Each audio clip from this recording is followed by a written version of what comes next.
وسلم على رسوله الكريم أما بعد فأعوذ بالله من الشيطان الرجيم بسم الله الرحمن الرحيم ألا إن أولياء الله لا خوف عليهم ولا هم يحزنون سنو اللہ کے بریوں پر نہ کوئی خوف ہوگا اور نہ وہ غمگین ہوں گے الذین آمنوا وکانوا یتقون جو ایمان لائے اور ہمیشہ متقی رہے۔ اس آیہ مبارکہ میں کل میں نے یہ عرض کیا تھا ولایت کے معنی کیا ہیں اور بلی جس وقت قرب خاص میں معرفت الہی میں مستغرق ہو جائے تو پھر اس کی کیفیت کیا ہوتی ہے۔ جس وقت انسان معرفت الہی میں مستغرق ہو جائے اور ان کا غالب حال یہی ہوتا ہے کہ کوئی خوف اور غم نہیں ہوتا، اور جب یہ کیفیت نہیں ہوتی اس وقت وہ عام لوگوں کی طرح ہوتے ہیں۔ اللہ کے ولی بھی انسان ہوتے ہیں، ان کے اوپر بھی کیفیات اور یہ قرب خاص کے جو معاملات ہیں یہ وارد ہوتے ہیں۔ اچھا جی، میں اس کی مثال قرآن پاک سے آپ کو ایک نوٹ ہو۔ حضرت سیدنا یوسف علیہ نبینا علیہ الصلوۃ والسلام کی ذات گرامی کو کنعان کے اندر جب کنویں میں پھینکا گیا تو اسی کنعان کے اندر حضرت یعقوب علیہ السلام بھی تھے۔ یعقوب علیہ السلام بھی تھے۔ ایک ہی علاقہ ہے، ایک ہی شہر ہے، ایک ہی مقام ہے، لیکن یعقوب علیہ السلام کو حضرت یوسف علیہ السلام کی خوشبو نہیں آئی، نہیں پتہ چلا۔ اچھا، وہاں سے یہ پورا قصہ قرآن پاک کے اندر بڑا تفصیل سے موجود ہے۔ بھائی وہاں سے لے گئے، 40 سال گزر گئے، رو رو رو رو کے، اور اللہ کی بارگاہ میں ایک خاص مقام حاصل کرنے کے بعد حضرت یعقوب علیہ السلام ایک دن بیٹھے ہوئے فرمانے لگے اگر تم یہ نہ کہو کہ بزرگ پاگل ہو گیا ہے تو آج مجھے یوسف کی خوشبو آ رہی ہے۔ ابھی وہاں سے کیا ہوا تھا، مصر سے سینکڑوں میل دور سے صرف قمیض چلی تھی، یوسف نہیں چلے تھے، صرف قمیض چلی تھی۔ تو قرآن کہتا ہے کہ یعقوب علیہ السلام کہتے آج تمہیں یہ نہ کہو، یعنی بابے کی کیفیت اور ہو گئی ہے، مجھے آج یوسف کی خوشبو آ رہی ہے۔ یعقوب علیہ السلام پہلے بھی وہی تھے جب یوسف علیہ السلام کنویں میں تھے کنعان کے اندر، لیکن 40 سال کی ریاضت کے بعد وہ قرب خاص میں معرفت الہی میں مستغرق ہونے کے بعد پھر مقام یہ آ گیا کہ یوسف علیہ السلام کی قمیض بھی اگر مصر سے چل رہی ہے نا تو اس کی بھی خوشبو آ رہی ہے آپ کو، اور پھر وہی قمیض جب آنکھوں پہ لگ رہی ہے وہ بینائی بھی دے رہی ہے۔ ہم اگر یہ بات کریں نا جی عام روٹین میں، یہ حوالہ قرآن کا نکال کے کرداروں کے نام نہ لے کے، تو لوگ کہیں گے بیوقوف آدمی ہیں، بیوقوف لوگ ہیں نہیں۔ میں نے ایک دفعہ جو ہے میں نے ایک بیٹھے ہوئے بات ہو رہی، انہوں نے کہا یہ سارے مولویوں کے نا یہ سب سنیوں کا ڈھونگ ہوتا ہے، سنی سارے ڈھونگ کرتے، کوئی ولایت نہیں ہوتی، کوئی کرامت نہیں ہوتی۔ میں نے کہا اچھا چلو ٹھیک۔ میں نے کہا اچھا یار ایک میں نے واقعہ سنا ہے، ایک بابا جی تھے، بابا جی ان کے اوپر کسی نے الزام لگایا، تو بابا جی نے کہا کہ یہ جو الزام میرے پہ لگایا گیا ہے وہ الزام تھا ناجائز بچہ پیدا کرنے کا، کہ تم نے زنا کیا، اسے ناجائز بچہ پیدا ہو گیا۔ اس نے کہا بچہ میرے پاس لے کے آؤ۔ اس بابے نے جو ہے نا جی انگلی لگائی اور وہ بچہ بول پڑا، بچہ تھا 1.25 مہینے کا، بچہ بول پڑا، کہنا دیکھا یہی تو ہم کہتے ہیں کہ سنیوں کے پاس سوائے کہانیوں کے کچھ بھی نہیں ہے۔ جب خوب اس نے سخت سست کہہ لیا، میں نے کہا یار اس میں ایک مسئلہ ہے، اس سے ایک مسئلہ یہ ہے کہ یہ کہانی شریف جو میں سنا رہا ہوں، یہ کہانی شریف رسول اکرم صلی اللہ علیہ وسلم نے سنائی ہے، اور یہ مسلم کے اندر موجود ہے، مسلم شریف میں موجود ہے، اور یہ کہانی شریف رسول اکرم صلی اللہ علیہ وسلم نے سنائی ہے، اور اس بابے کا نام جریج تھا۔ اب اس کے پاس کوئی دوسرا جواب نہیں تھا۔ اب یہ جو بات میں نے سنائی ہے، اگر میں کرداروں کو ہٹا دوں، یوسف علیہ السلام کا نام نہ لوں، یعقوب علیہ السلام کا نام نہ لوں، اور میں کہوں جی ایک بابے کا بیٹا گم ہو گیا، اور پہلے 40 سال پہلے اس بابے کا عالم یہ تھا کہ پاس ہی بیٹا تھا کنویں کے اندر، بابے کو نہیں پتہ لگا، 40 سال بعد سینکڑوں میل دور سے صرف اس کی قمیض اس نے بھیجی ہے اپنے پیغام بھیجنے والوں کے پاس ہیں، اپنے بھائیوں کے ساتھ، تو بابا جی کو دور سے پتہ لگ گیا، تو لوگ کہیں گے وہ پاگل ہو گئے، ایسی اس بات سے تو کہنے سنی پاگل۔ اب یہ کہانی شریف جو ہے یہ قرآن شریف میں ہے، یہ کہانی شریف قرآن شریف کے اندر ہے، اور بیان کرنے والا اللہ ہے۔ حضرت میں اگر جو عام جو ہے نا جی روایت کے مطابق چلوں تو میں بہت آگے جا سکتا ہوں، لیکن آج تک میں نے قرآن و حدیث کے علاوہ کوئی بات نہیں کی۔ میری کوشش یہی ہوتی ہے کہ میرا سننے والا اللہ اور اس کے رسول کا کلام سن کے جائے، 10 باتیں سنیے، 2 باتیں تو یاد رہے گی نا، اور جو یاد رہے گا وہ کیا رہے گا؟ اللہ کا قرآن یا نبی کا فرمان۔ میرے لیے بھی ذریعہ نجات ہے، سننے والے کے لیے بھی ذریعہ نجات ہے۔ کانوں کے چسکے ساری زندگی پورے ہوتے رہیں گے، ہیں جی؟ میں اکثر سنتا ہوں یار اسی فلانے خطیب صاحب نے سنا ہے، سواد آ گیا، چس آ گئی، سواد آ گیا، ہے نہیں؟ مزہ آ گیا۔ بڑی اچھی بات ہے، بہت اچھی بات ہے، مزہ آنا بھی چاہیے، اللہ کا اس کے بھی۔ اچھا یہ بتائیں سمجھ کیا آئی؟ کیا انہوں نے پیغام دیا اور آپ نے کیا سمجھا؟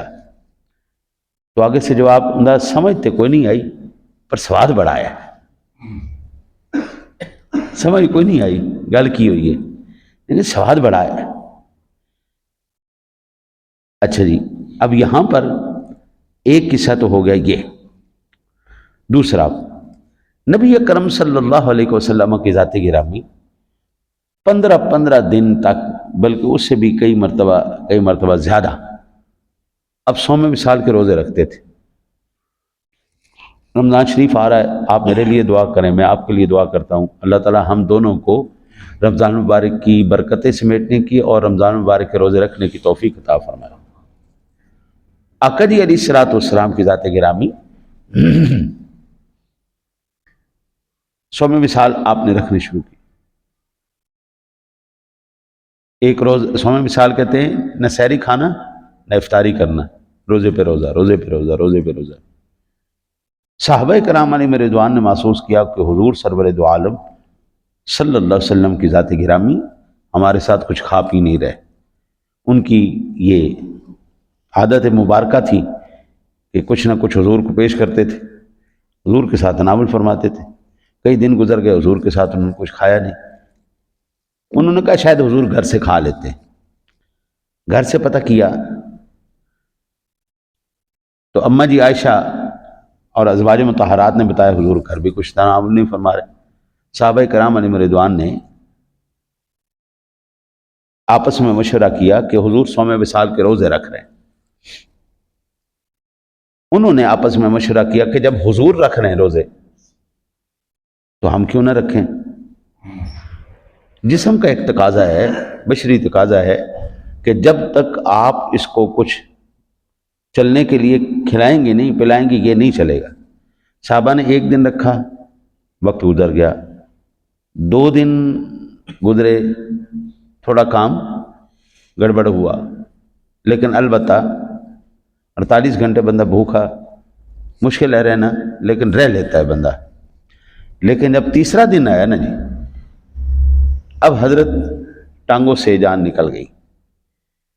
جو نماز کے اندر کھڑے ہیں کانپ رہے ہیں، 72 گھنٹے گزر گئے، کچھ نہیں کھایا پیا تو کانپ رہے ہیں۔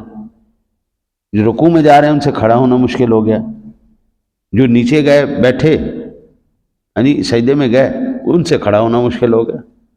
حضور نے یہ کیفیت دیکھی تو حضور نے فرمایا، او اللہ کے بندے کیا ہو گئے تم لوگوں کو، اتنے لاغر کمزور کیوں ہو گئے ہو؟ تو کہنے لگے حضور ہم نے سنا یہ تھا کہ آپ 100 مثال کے روزے رکھ رہے ہیں، تو ہم نے بھی رکھنے شروع کر دیے۔ حضور مسکرائے، فرمایا ایکم مثلی، اور تم میں سے کون ہے میری مثل؟ ابھی تو عند ربی وہ یسقینی وہ یطعمنی، اور میں تو راتیں اپنے رب کے ہاں گزارتا ہوں، مجھے وہ کھلاتا بھی ہے پلاتا بھی ہے۔ اچھا مزے کی بات، یہ کہانی شریف کہاں ہے؟ یہ کہانی شریف بخاری شریف میں ہے اور مسلم شریف میں ہے۔ اب بندہ پوچھے ان سے، او خدا کے بندو، کس چیز کا انکار کر رہے ہو؟ کس چیز کا انکار کر رہے ہیں؟ یہ کیا ولایت کا انکار ہو رہا ہے؟ ولیوں کا انکار ہو رہا ہے؟ ولیوں کے بارے میں نے آپ کو بتایا ہے، ولی میرے بندے ہیں، ولی میرے چاہنے والے ہیں۔ یہ میرے سامنے قرآن پڑھا ہے، ولیوں کی ذکر قرآن نے ہمیں بتایا ہے۔ ولی اللہ کے بندے ہیں، ولیوں کو درجات دینے والا اللہ ہے۔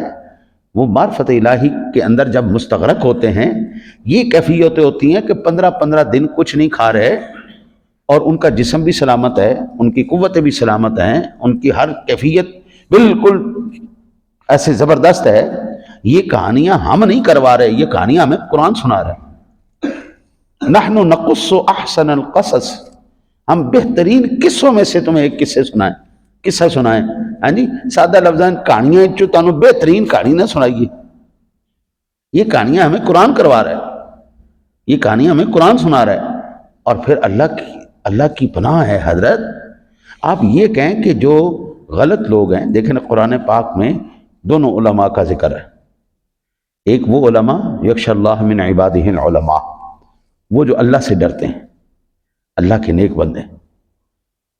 یخشی اللہ من عبادہ العلماء، اللہ سے ڈرنے والے علماء کا ذکر بھی ہے۔ اور مثل الذین حملوا التوراۃ کمثل الحمار یحمل اسفارا، وہ یہودی علماء جو منافقت اور اس طرح کے معاملات کرتے ہیں، اللہ نے ان کو گدھوں کے ساتھ تشبیہ دی ہے کہ ایسے گدھے جن کے اوپر کتابیں لا دی ہوئی ہیں، عالم ہیں، پڑھے لکھے ہیں، لیکن یہ وہ گدھے ہیں جن کے اوپر کتابوں کا بوجھ ڈال دیا گیا ہے، سمجھ نہیں پائے۔ آج ہمارے دور کے اندر بھی ایسے گدھے موجود ہیں، پڑھے لکھے گدھے موجود ہیں جن کے اوپر کتابیں تو لاد دی گئی ہیں، لیکن وہ سمجھ نہیں سکے۔ یہ میرے پاس کتاب ہے حضرت داتا علیہ حجویری رحمۃ اللہ تعالیٰ علیہ کی، آپ یہ صفحہ نمبر 239 ہے، اس میں حضرت ذوالنون مصری رحمۃ اللہ تعالیٰ علیہ سے روایت کرتے ہیں کہ حضرت ذوالنون فرماتے ہیں کہ میں بیت المقدس سے مصر کی طرف آ رہا تھا تو راستے میں ایک شخص کو دیکھا، دور سے آ رہا ہے۔ میں نے دل میں سوچا کہ اس سے کچھ باتیں کی جائیں، چنانچہ جب وہ قریب آیا تو میں نے دیکھا وہ مرد نہیں ہے بلکہ ایک بڑھیا معمر ہے، بڑھیا خاتون ہے جی، جو آج نعرہ لگاتے ہیں نا جی بابے تے شے ہی کوئی نہیں، میں کہتا ہوں بابے تے بابے ساڑی مائیاں بھی بڑی شے ہے، جس کا ذکر میں نے کل آپ کو قرآن پاک کی آیات سے کیا تھا۔ آج میں آپ کو یہ واقعہ سناتا ہوں۔ چنانچہ کہتے ہیں ہاتھ میں لکڑی، پشمینہ کا جبہ زیب تن ہے۔ میں نے کہا من اینا، آپ کہاں سے تشریف لا رہی ہیں؟ قالت من اللہ، فرمایا اللہ کی طرف سے۔ قلت الی اینا، میں نے کہا کدھر تشریف لے جا رہی ہیں، آئیں کدھر سے ہیں؟ تو انہوں نے کہا اللہ کی طرف سے۔ پھر میں نے پوچھا کدھر جا رہی ہیں؟ قالت الی اللہ، فرمایا اللہ کی طرف جا رہی ہوں۔ فرماتے کہ میرے پاس کچھ دینار تھے، میں نے نکال کر پیش کرنے چاہے اور اشارے سے مجھے روک دیا۔ فرمایا ذوالنون، تیرا وہم جو میری طرف سے تیرے دل میں پیدا ہوا، یہ تیری عقل کے ضعف کی بنا پر ہے نہیں؟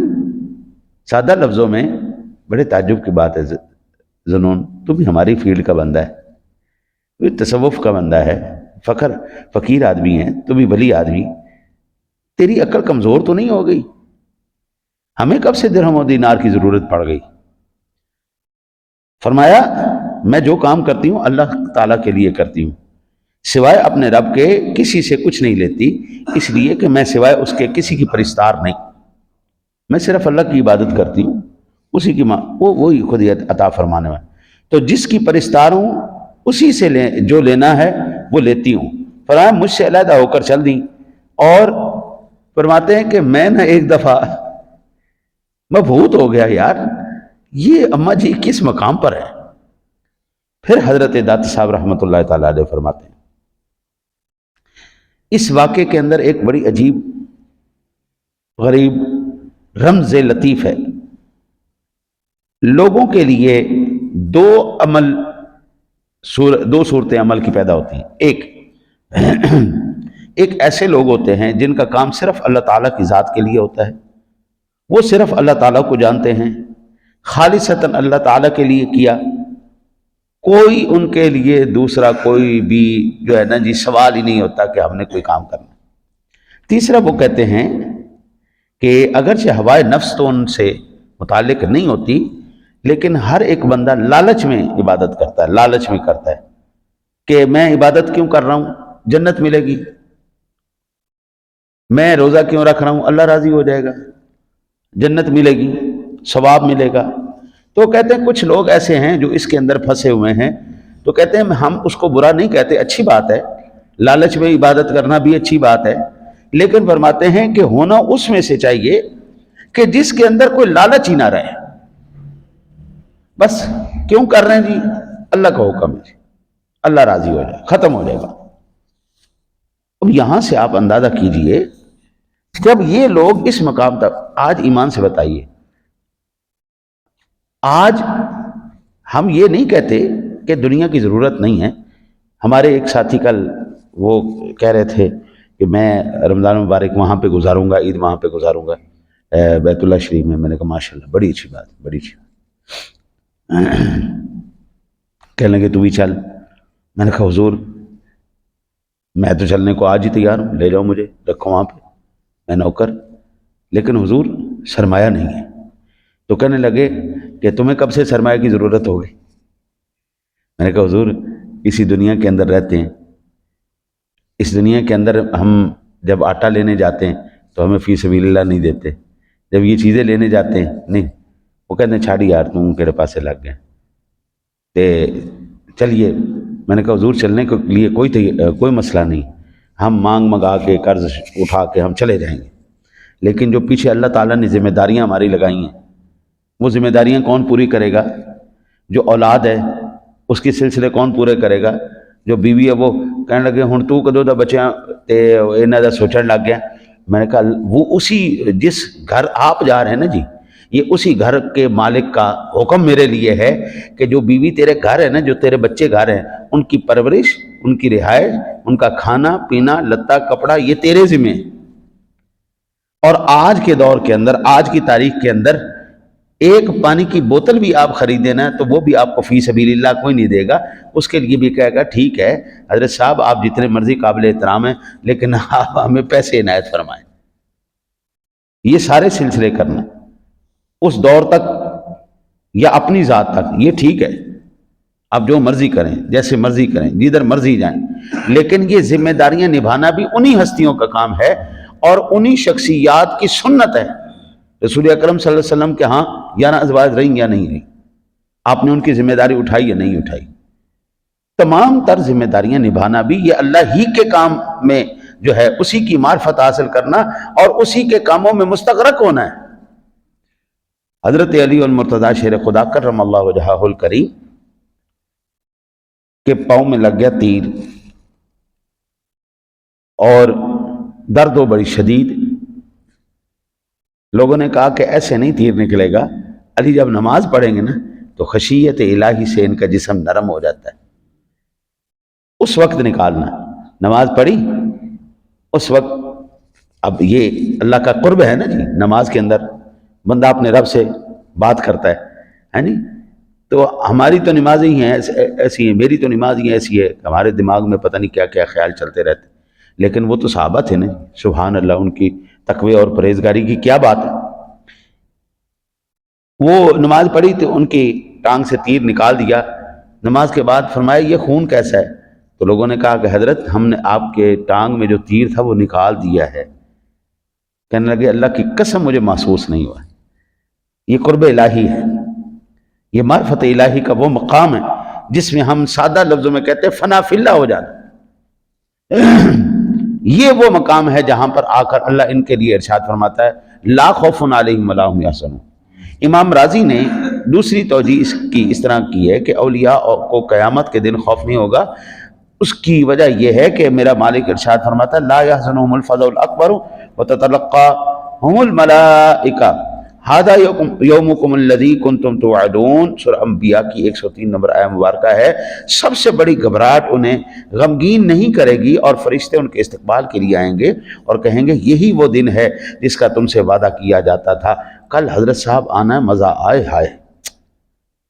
اس دنیا کے اندر نعمتوں کو حضرت صاحب وہ پر کیا کہتے ہیں ان سے دور رہنے پر، اللہ اور اس کے رسول کے احکام پر عمل کرتے ہوئے جو دنیا کو ترک کیا نا، اس کا سواد آنا اس دن کل. ہاں جب فرشتے محشر کے دن کر رہے ہوں گے ویلکم سر، ویلکم سر، آؤ جی بسم اللہ، جی آیا ہاں جی. ساری زندگی تسی اللہ اور اس کے رسول دی بننی ہے. اج ویکھو تہاڈا پروٹوکول کیسا ہوندا، اج دیکھو جناب کیسی تانوں عزتاں ملدیاں ہیں. اللہ سے دعا اللہ تعالیٰ آپ کو بھی مجھے بھی انہی ہستیوں میں فرما دے. اللہم صلی علی سیدنا